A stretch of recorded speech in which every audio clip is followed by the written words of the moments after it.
j'ai fait connaissance de Friedrich Nietzsche, plus exactement de sa pensée, à la suite d'une émission de France Culture. Une connaissance m'a envoyé l'enregistrement de ces deux émissions de France Culture. C'était en 1980, il y a donc un peu plus de 2 ans maintenant. Cette connaissance m'a envoyé cet enregistrement parce qu'elle avait été frappée elle-même par la correspondance surprenante entre les points de vue que Nietzsche faisait valoir et ceux que j'expose depuis, on peut dire 1960, depuis que j'ai entrepris mes conférences publiques. Et je dois dire que ma recherche a pleinement confirmé cet accord. Je puis dire ceci, Nietzsche retrouve la pensée essénienne. Il la retrouve, mais sur la base, nous aurons l'occasion d'approfondir la question, sur la base des évangiles qu'il traduit à partir du grec, mais il n'a jamais voulu se réclamer, et à juste titre, de ce fameux Jésus du christianisme. Il l'a au contraire écarté d'emblée, et heureusement pour lui, puisque sans quoi il n'aurait pas été lu, travaillé par tous ceux qui se sont penchés sur son message. Ce message absolument bouleversant qui était celui des Esséniens, nous allons le voir tout à l'heure. Alors, il faut aussi préciser d'emblée que Nietzsche n'a pas du tout été ce que la plupart des gens font de lui. Récemment, une personne à laquelle je voulais passer un texte, justement, sur les points de vue de Nietzsche, mis en relation avec ceux des Esséniens, m'a répondu en écartant mon geste « Oh, Nietzsche ne m'intéresse pas, je ne l'aime pas ».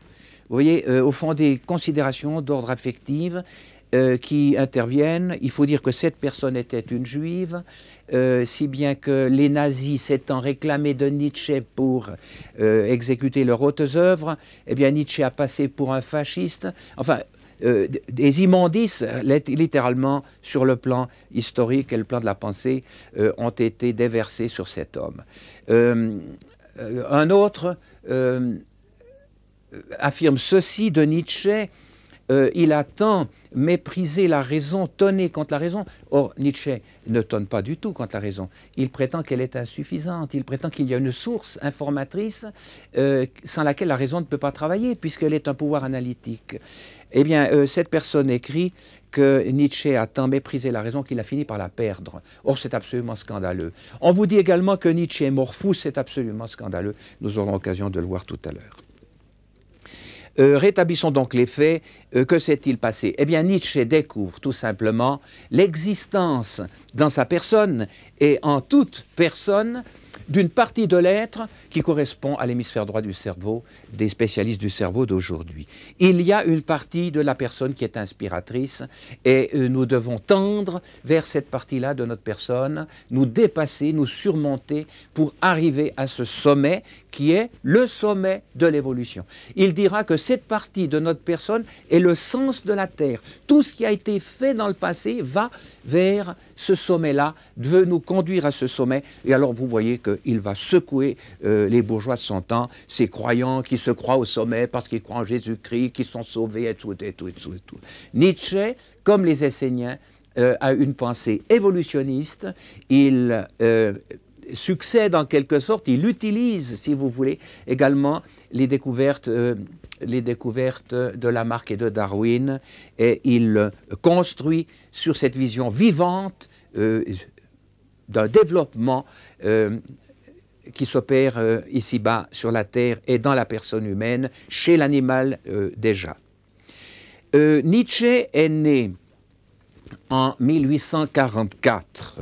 Voici représentée, disons, sa trajectoire du point de vue du temps, parce qu'il va parler de l'éternité, il va s'agir d'autre chose. Ici, à l'horizontale, nous avons un développement du temps. Il est né en 1844. Il meurt en 1900. Il était d'une famille de pasteurs. Son père était pasteur. Nietzsche est né dans un presbytère, et ce presbytère était, sinon entouré, du moins assez proche d'un cimetière, si bien que Nietzsche a pu dire, mais déjà là il nous montre justement sa spiritualisation des fêtes, ses interprétations symboliques, et il nous dit qu'il a grandi à l'ombre d'un cimetière. exactement la notion des fameux morts qui enterrent leurs morts. Autrement dit, il voit plus loin que les morts qui pourrissaient là, il voit ceux qui, justement, sont déjà morts, n'ont pas la vie en eux-mêmes. Son père était pasteur, donc allemand, presbytérien. J'oubliais de vous dire que Nietzsche est né en Saxe.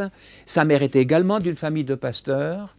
Sa sœur était très pieuse et il a perdu son père alors qu'il avait lui-même 5 ans, si bien qu'il a été élevé par cette mère, par cette sœur très pieuse et par une tante plus pieuse encore. Alors vous voyez ce que le jeune Nietzsche, à l'esprit pétillant, allait faire de toutes ces, disons, conceptions insoutenables, dites de la foi, c'est-à-dire de l'aveuglement le plus résolu qui soit.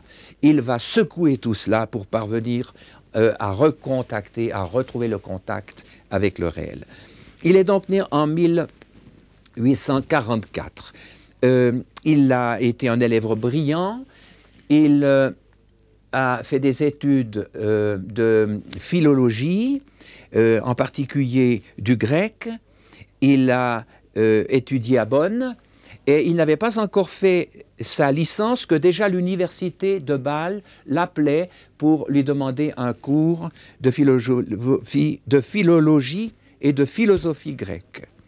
Il s'est rendu à Bâle, il a eu des contacts magnifiques avec les étudiants, étant lui-même très jeune, très percutant dans ses jugements, très critique, mais positivement.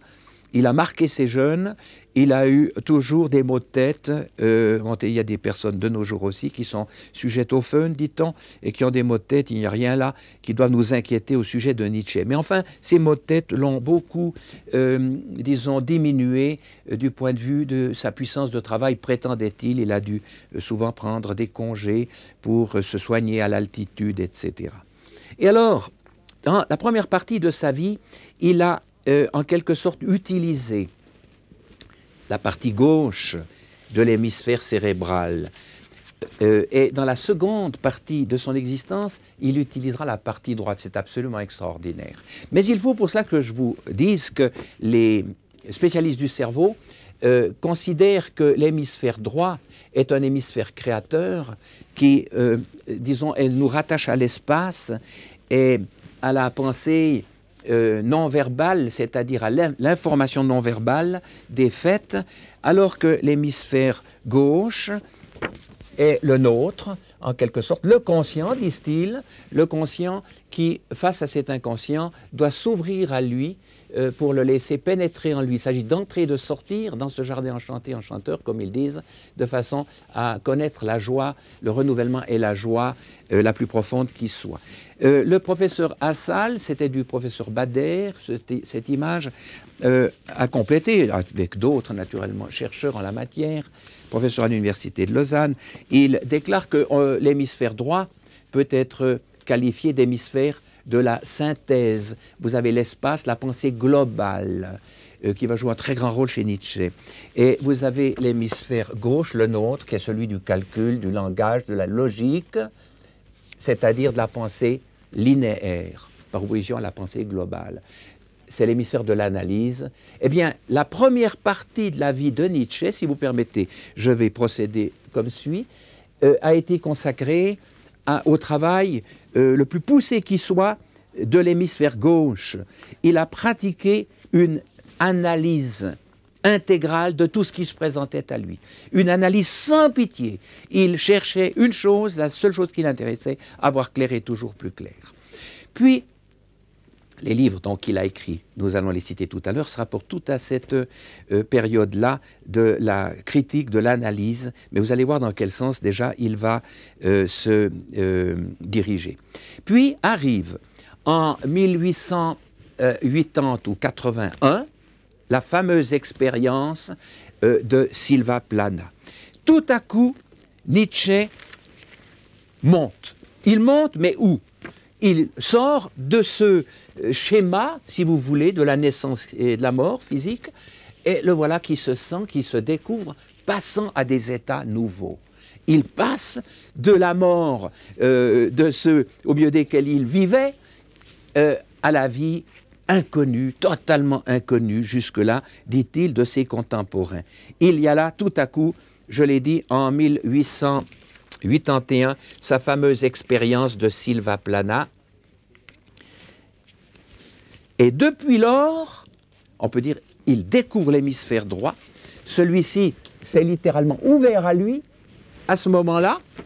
Et depuis lors, réalisant cette synthèse de toutes choses, eh bien, il écrit des ouvrages de reconstruction à l'aide des lumières qu'il a reçues lors de cette expérience.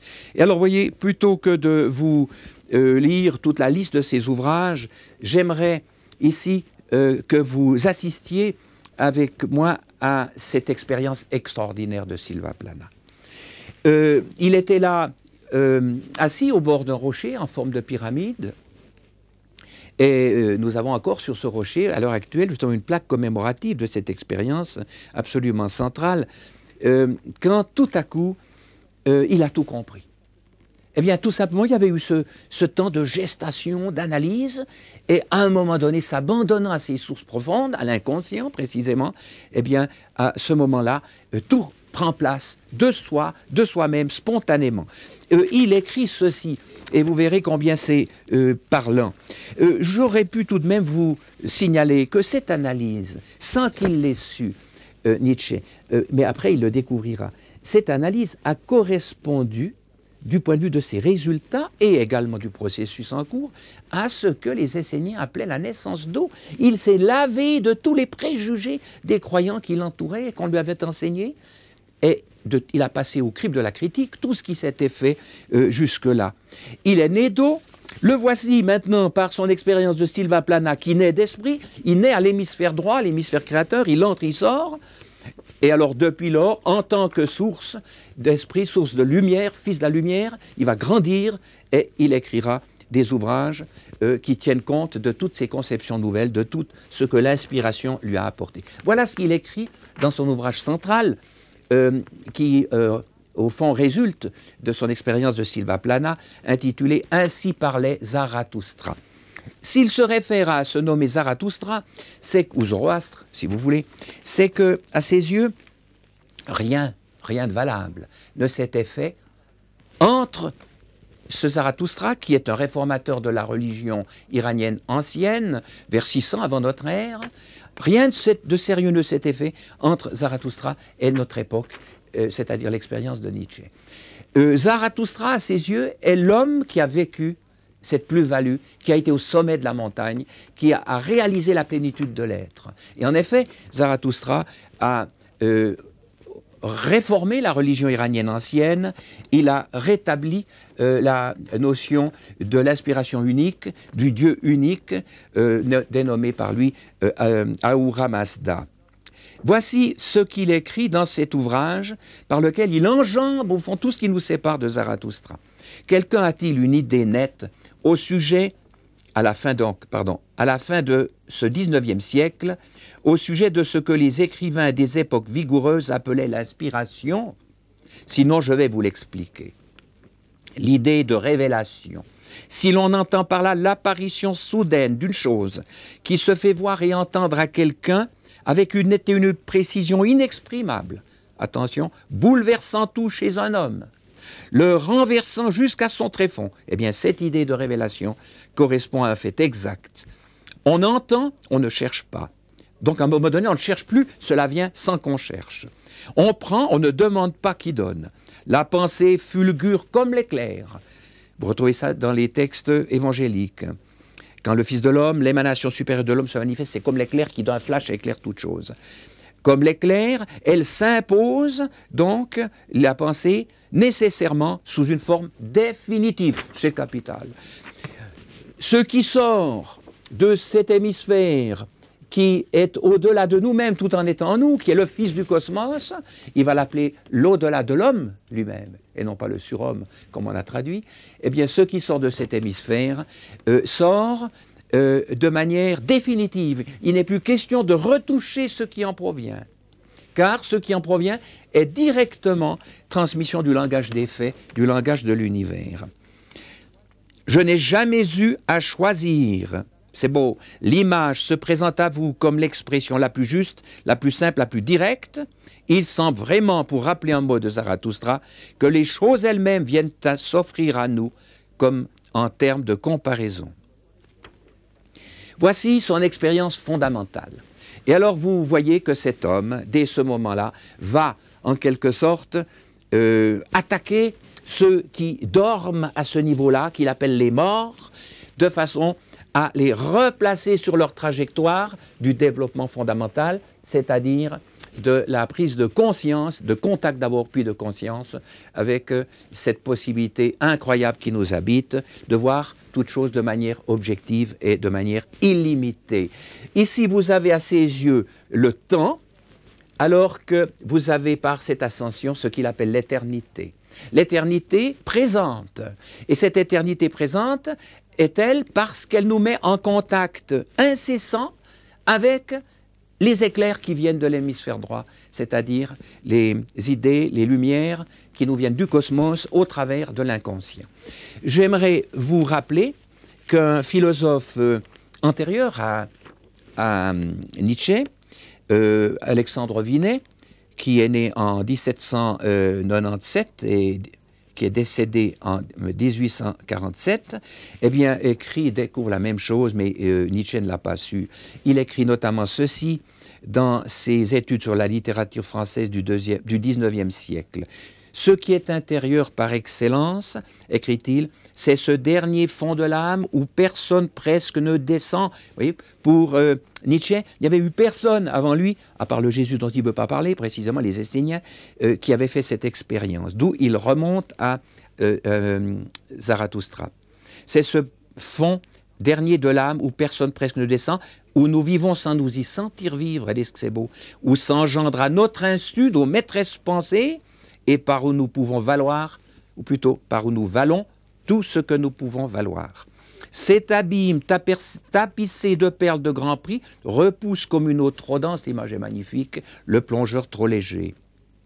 Et de nos jours, quelques esprits seulement ont touché par moments à ce fond et en ont rapporté des perles, bouleversant toutes leurs notions et menaçant leur sécurité, car c'est là le dernier fond de la personnalité humaine, le moi véritable. Vous avez remarqué, Vinet déclare, quelques esprits seulement en ont rapporté quelques perles, bouleversant toutes leurs notions et menaçant leur sécurité. Tout est remis en cause par les vérités qui, par l'intermédiaire de l'inconscient, nous viennent du cosmos. Eh bien, il disait la même chose dans son texte sur l'inspiration que je viens de vous lire. Vous vous en souvenez, la voici. L'idée de révélation, si l'on entend par là l'apparition soudaine d'une chose qui se fait voir et entendre à quelqu'un avec une nette et une précision inexprimable, bouleversant tout chez un homme, le renversant jusqu'à son tréfonds. Voilà l'expérience semblable faite par tout d'abord Alexandre Vinet et Nietzsche. Eh bien, il faut comprendre, connaître cela pour pouvoir suivre Nietzsche. Immédiatement, vous êtes, étant donné tout ce que nous avons exposé dans les exposés précédents, vous êtes en terrain d'amis, en terrain connu. Je vous signalerai simplement quelques titres des ouvrages qu'il a écrits dans la première période de sa vie, sous l'influence de l'hémisphère gauche, et des ouvrages qui ont suivi son expérience de 1881 de Silva Plana. Premier ouvrage ici concerne la tragédie grecque. Deuxième ouvrage, Considérations inactuelles, vous voyez, il a l'impression de sortir de son temps. Troisième ouvrage, Humain, trop humain. Il découvre que nous nous aplatissons ici, à ce niveau. C'est exactement la notion de Teilhard de Chardin. Humanisation à ce niveau, mais maintenant il s'agit de travailler à notre hominisation, si vous voulez ici, de monter dans la direction de notre réalisation, de notre accomplissement. Humain, trop humain, c'est déjà typique, n'est-ce pas? Quatrième ouvrage, Le voyageur et son ombre. Cinquième ouvrage, Aurore, réflexion sur les préjugés moraux. Et enfin, je passe aux ouvrages qu'il a écrits après, le septième, Ainsi parlait Zarathustra, écrit ici même en 1880-83. Il ajoute cet ouvrage, Au-delà du bien et du mal, vous voyez, il dépasse tout cela. Considérations inactuelles, nous l'avons lu. Crépuscule des idoles. Le gai savoir, il l'a déjà écrit auparavant. Généalogie de la morale, vous voyez. Et enfin, Ecce Homo, l'homme véritable, l'homme tel qu'il devait se réaliser dans la trame naturelle de la nature. Il va s'agir toujours maintenant de travailler, de collaborer avec la nature. Nous reprendrons la suite dans notre deuxième exposé.